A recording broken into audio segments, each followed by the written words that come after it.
This morning, heavy rain and wind gusts are traveling from New Orleans to central Mississippi as Francine continues to force those in its path to hunker down to stay safe. Now, that storm made landfall as a hurricane. It's now been downgraded to a tropical storm.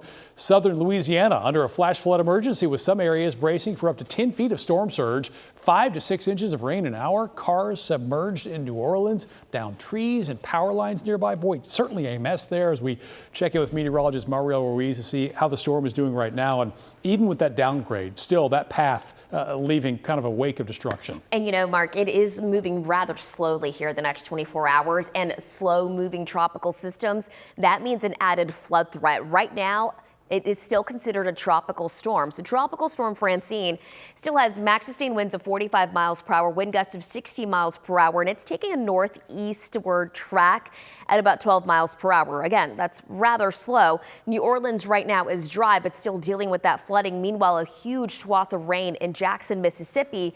Now, yesterday it made landfall as a Category 2 storm in Terrebonne Parish, Louisiana, with max sustained winds of 100 miles per hour.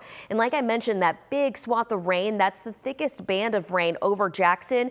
That is where the flood concern is now, with flood warnings in place for a big portion of the area. I'm going to take you through where we saw the heaviest rain.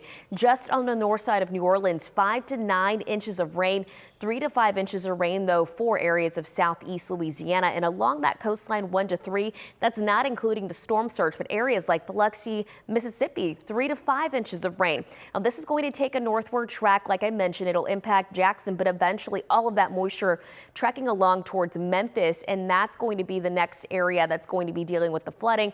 And this happens on Friday.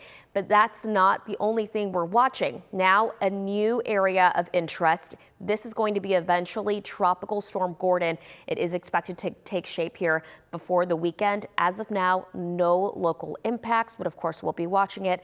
It's just that time of the year, Kara. Hurricane season is very much active. Yeah, I know you said the peak we just ran, what, the 10th, right? The 10th, okay. Yes. Thank you, Mariel.